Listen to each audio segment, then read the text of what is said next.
Hello everyone, welcome to IFS YouTube channel. मेरा नाम है Nisha Khatri. So dear aspirants, if you are targeting for IIT JAM 2026 and आपका aim है कि आपको ऑल इंडिया रैंक 1 लाना है, तो कौन सी बातों को ध्यान रखना है। पहला तो ये है कि आपने पढ़ाई अभी शुरू नहीं करनी है, पहले आपकी हो चुकी होनी चाहिए। अगर आप ऑलरेडी पहले पढ़ाई शुरू कर चुके हैं then you have a scope कि आप ऑल इंडिया रैंक 1 ला सके। समय से पहले पढ़ाई शुरू करना जरूरी है। टाइम पे करेंगे तो ऑल इंडिया रैंक 1 आना मुश्किल है। सो ये वीडियो में बेसिकली उन्हीं स्टूडेंट्स के लिए है।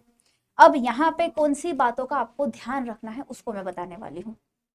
ऑलरेडी आप प्रिपरेशन शुरू कर चुके हैं, सो आई एम अज्यूमिंग आपका फाउंडेशन तो अच्छा खासा हो ही चुका होगा, जिसमें आपको फिजिकल, ऑर्गेनिक, इनऑर्गेनिक तीनों के टॉपिक्स कवर करने हैं।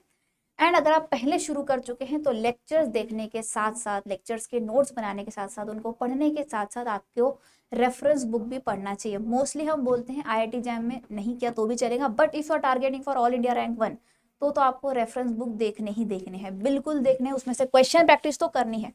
थियोरी चलो कुछ की पढ़ोगे कुछ की नहीं पढ़ोगे, लेकिन क्वेश्चन प्रैक्टिस सारे बुक में से करनी है। और पैरेलली आपको पीवाईक्यूज को स्टडी करना ही करना है। ऐसा नहीं है एक बार हो गया है तो अब नहीं करना है। फरवरी में अगर आपने पीवाईक्यूज देखे थे, जो टॉपिक पढ़ा था, उस ऐसा नहीं कि उसको बाद में हाथ नहीं लगाना है, डायरेक्ट दिसंबर में लगाएंगे, नो। बीच बीच में उनको फिर से रिपीट करते रहना है। शॉर्ट नोट्स बनाए, फॉर्मूला शीट्स बनाए, और इनऑर्गेनिक में जो एक्सेप्शंस होते हैं उनको भी आपको बना के रखना है। आई होप आपका बनना चालू होगा। नहीं बनाना चालू होगा तो अभी भी बना सकते हो, बस इसको लास्ट मोमेंट के लिए नहीं रखना है। बाद में सिर्फ इनको रिवाइज करना है। बुक्स भी अगर आप पढ़ रहे हैं उनके मेन पॉइंट्स को अभी अपने नोट्स में लिख लीजिए। बाद में दिसंबर में बुक्स पढ़ने का टाइम नहीं मिलेगा, तब आपको सिर्फ रिवीजन और मॉक टेस्ट पे ध्यान देना है। तो ये काम पहले ही हो जाना चाहिए। हर चीज आपकी टाइम टू टाइम होनी ही चाहिए। नेक्स्ट आपको आपके पीवाईक्यूज तो करने ही है, मॉक टेस्ट भी चैप्टर वाइज आपको देने हैं। फुल लेंथ जाने से पहले चैप्टर वाइज दीजिए। फिर जैसे फिजिकल केमिस्ट्री की अलग मॉक टेस्ट, इनऑर्गेनिक की अलग, ऑर्गेनिक की अलग दीजिए। देन आप फुल लेंथ मॉक टेस्ट पे जाइए। बार बार जो नोट्स बनाए हैं, जो फॉर्मूला शीट्स बनाए हैं, उनको रिपीटेडली पढ़े। देखो, जब रिवीजन का एक बेस्ट पार्ट ये होता है, जैसे पहली बार जब आप रिवाइज करते हो आपको थोड़ा ज्यादा टाइम लगता है, उसी नोट्स को दूसरी बार करते हो तो पहले के कंपेयर में कम टाइम लगता है। और बार बार जब रिवीजन हो जाता है ना, उसके बाद एक टाइम ऐसा आ जाता है कि आप इवन 5 मिनट में पूरे चैप्टर को रिवाइज कर सकते हो, अपने पूरे जो डिटेल में आपने नोट्स लिखे हैं उनको पढ़ के। सो ये भी पॉसिबल है, लेकिन उसके लिए फ्रीक्वेंटली रिवीजन बहुत जरूरी है। और आपको क्या करना है, सब ये हम बहुत बार अभी बता चुके। 2025 में अगर आप एक दो क्वेश्चन देखेंगे सीधे सीधे सीएसआर नेट में जो पहले पूछे गए हैं वही आपको पूछे गए। तो सीएसआर नेट में जो इजियर पार्ट है, जो इजियर टॉपिक पे क्वेश्चन आते हैं आईआईटी जैम के पीवाईक्यू, और जो गेट में ओवरलैप होता है सिलेबस, उनके पीवाईक्यूज को, उनके क्वेश्चंस को आपको प्रैक्टिस करना ही करना है। वीकली टारगेट आपका होना चाहिए 1 यूनिट हो जाए और उसकी टेस्ट भी हो जाए। साइड बाय साइड टेस्ट दीजिए, टेस्ट को बात के लिए मत रखिए। Question practice test side by side होना ही चाहिए। और यहाँ पे आपको एफएस में वो एडवांटेज मिलता है, वीकली जो आप पढ़ते हैं उसी का संडे टेस्ट आपको दिया जाता है। मतलब यहाँ पे वीकली आपको टेस्ट मिलता है, 6 दिनों में जो पढ़ा है 7वें दिन उसी पे टेस्ट है। यहाँ पे आपको वो फैसिलिटी मिलती है क्योंकि वो जरूरी है। प्रॉपर एक आपका शेड्यूल होना चाहिए, प्रॉपर प्लानिंग आपकी होनी चाहिए, तभी आपको ऑल इंडिया रैंक 1 मिल सकता है। नेक्स्ट है रैंक ओरिएंटेड प्रैक्टिस भी जरूरी है। पेपर एनालिसिस होगा तब हमें अंदाजा आएगा कि प्रैक्टिस किस तरह से करनी है। रिवीजन और फुल लेंथ मॉक टेस्ट पे ध्यान देना है। आपको ध्यान देना है 30 to 40 full length mock test आपके एग्जाम से पहले एग्जाम लाइक कंडीशन में आप दे दे। इवन मैं आपको ये सजेस्ट करूंगी, जो भी आईआईटी जैम के पहले के क्वेश्चन पेपर है उनको आप एग्जाम लाइक सिचुएशन में सॉल्व करें। वो कैसे होगा, सो आईएफएस के जो वेबसाइट है वहां पे प्रीवियस ईयर क्वेश्चन पेपर है available. And the best part is, वहां पे आप जाएंगे, पेपर को स्टार्ट टेस्ट करेंगे, आपका टेस्ट शुरू हो जाएगा। मतलब एक्चुअल में आईआईटी जैम का पेपर दे रहे हैं विथ टाइम लिमिट। वहां पे आपको ये फैसिलिटी दी गई है, 3 घंटे का आपको टाइम वहां पे दिया जाएगा और आप आईआईटी जैम का पेपर दे सकते हो वहीं पे एग्जाम लाइक सिचुएशन में। तो आपको अलग से कुछ मेंटली प्रिपेयर नहीं करना पड़ेगा, चलो मैं ये क्वेश्चन पेपर लेता हूँ, इसे सॉल्व करता हूँ, 3 घंटे का टाइमर साइड में लगाता हूँ, कुछ जरूरत नहीं है। आपको सिर्फ वेबसाइट पे जाना है, वहां पे आपको सिर्फ स्टार्ट टेस्ट करना है। उसके बाद आपको, जैसे आपने कुछ क्वेश्चन, हम ऐसा तो नहीं कि सारे ही क्वेश्चन सही करेंगे, कुछ गलतियां होती है, ध्यान रखें कहाँ नेगेटिव मार्किंग में कितने क्वेश्चन कट रहे हैं, कहाँ मुझे ध्यान देना है, कौन से टाइप के क्वेश्चन, कौन से चैप्टर के कौन से क्वेश्चन, कौन से टॉपिक के क्वेश्चन में ज्यादा गलतियां हो रही है। Make a note, error book बना ले, वहां पे लिखे इस क्वेश्चन में ये गलती हुई है लेकिन इसका आंसर इस तरह से निकलना था, ताकि और उसको पढ़े बार बार, उनको भी पढ़े, ताकि जब एग्जाम में उस टाइप का क्वेश्चन आए तो आप गलती ना करें। क्योंकि IIT जैम का पेपर बड़ा ही प्रेडिक्टेबल होता है, जैसे पहले आता है वैसे ही अभी आएगा, क्वेश्चन पूछने का तरीका चेंज नहीं होगा। सो एरर बुक आपको बहुत बहुत बहुत ज्यादा हेल्प करेगी। आखिरी महीने में जनवरी में क्या करना है, सिर्फ जो नोट्स बनाए हैं, फॉर्मूला बनाए हैं, फॉर्मूला बुक और जो एरर नोटबुक बनाई है उनको सिर्फ पढ़ना है और मॉक टेस्ट देना है, रिवाइज करना है, दैट्स इट, और कुछ नहीं करना है आपको। Next, booster. तो आपने जो फॉर्मूला शीट बनाई है फिजिकल केमिस्ट्री के लिए, ऑर्गेनिक केमिस्ट्री के लिए आपको रिएक्शन मैप बनाना है, और इनऑर्गेनिक केमिस्ट्री में एक्सेप्शंस होते हैं उनको आपको लिखना है। निमोनिक्स, फ्लैश कार्ड्स भी बनाए, आपके रिवीजन को जो आखिरी के 20 दिन होंगे वहां पे आपको बहुत हेल्प होगी इन सारी चीजों का। अभी बना के रखेंगे उतना आपको ऐसा नहीं लग रहा है कि क्या ही है, नहीं बनाया तो भी चलेगा, लेकिन तब आपको रियलाइज होगा कि पहले जो मेहनत की उसका अभी बहुत ज्यादा फल मिल रहा है हमें। नेक्स्ट है गोल्ड माइन। अब PYQs आपके लिए they are like a Bible.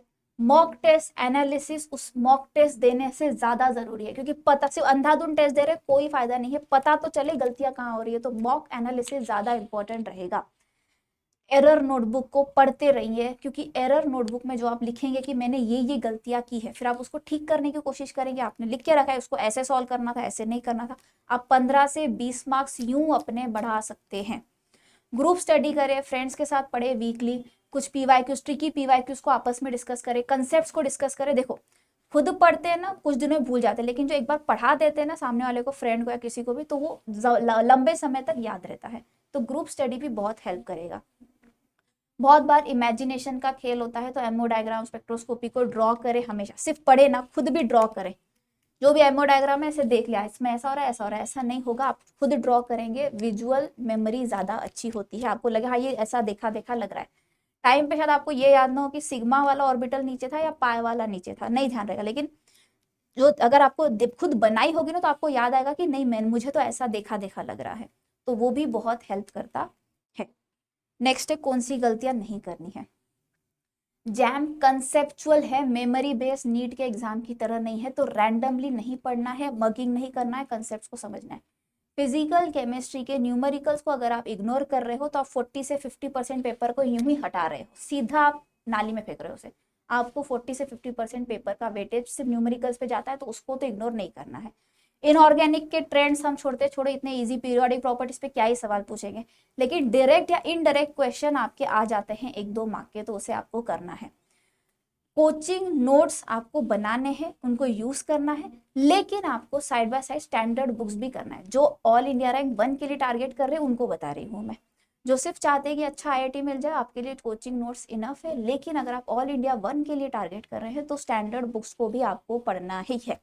उस एक बार कोचिंग नोट से पढ़ो, साइड बाय साइड जिस दिन से, आज अगर यहाँ पे IFS में लेक्चर हो गया अप्लाई, उसी दिन स्टैंडर्ड बुक खोलो और उतने पार्ट को पढ़ लो, उसमें से इंपॉर्टेंट पॉइंट्स अपने रिवीजन या नोटबुक में बना लो, शॉर्ट नोट्स के इसमें। Living revision to last week, आखिरी टाइम के लिए रिवीजन रखोगे, पूरा केमिस्ट्री भूल जाओगे, फिर लगा रहे मैम पूरा भूल गए, पूरा भूल गए। हफ्ते में रिवाइज करना है आपको, महीने में 2-3 बार रिवाइज करना है। एक टारगेट बना लो, एग्जाम से पहले 3 से 4 टाइम मिनिमम रिवीजन करनी है सारे केमिस्ट्री को, उससे ज्यादा, लेकिन उस मिनिमम आपका 3 से 4 तो होना ही चाहिए रिवीजन आपका। एंड एक हैबिट होती है कि आपको ना, रैंकर्स की हैबिट होती है कि वो कंसिस्टेंट रहते हैं, ऐसा नहीं है एक दिन 10 घंटे पढ़ लिए बाकी दिन छोड़ो, नहीं, 2 से 3 पढ़ो आप घंटे, ज्यादा मत पढ़ो, लेकिन कंसिस्टेंसी रखो। हफ्ते में एक मॉक टेस्ट देनी है और उसका एनालिसिस भी करना ही है। मंथली आपके जितने भी पूरे केमिस्ट्री का पकड़ के बोल रही हूँ, आपके सारे नोट्स को एक बार तो रिवाइज करना ही करना है मिनिमम। एंड कॉन्फिडेंट रहे, जब आपका प्रिपरेशन अच्छा हो जाता है तो कॉन्फिडेंट तो आप अपने आप ही फील करते हो। एंड थोड़ा कामनेस रहे, हाइपर नहीं होना है। एग्जाम के टाइम पे जो पैनिक कर गया उसको सब आता होगा तो भी वो गलती करेगा। सो शांत रहे, दिमाग को शांत रखे अपने, धीरे धीरे सब हो जाएगा। एंड मैं आपको बता चुकी हूँ प्रीवियस ईयर क्वेश्चन पेपर को अगर आपको एग्जाम टाइप सिचुएशन में देना है तो आपको IFS के वेबसाइट पे मिल जाएगा, वहां बस आपको जाना है, रजिस्टर करना है, सारी चीजें मिलेगी। IFS की वेबसाइट है आपकी www.ifasonline.com। नेक्स्ट है आपका, अगर आप अभी तक पढ़ाई स्टार्ट नहीं किए हो, ये उनके लिए है जिनको टारगेट करना है सिर्फ IIT क्रैक करना है, किसी अच्छे IIT में एडमिशन लेना है, तो 8 सितंबर से न्यू बैच स्टार्ट होने वाली है, चैंपियन बैच 3.0। कूपन कोड है आपका IFAS35, तो आपको 35% का डिस्काउंट मिल जाएगा। एंड वाई ओनली IFS, क्योंकि IFS का रिजल्ट बोलता है एज यू कैन सी। इसी के साथ आज की वीडियो को करते हैं हम खत्म। Thank you so much. अब हम आपसे मिलेंगे नेक्स्ट वीडियो में नेक्स्ट टॉपिक के साथ। तो stay cool, stay healthy, stay happy, bye bye.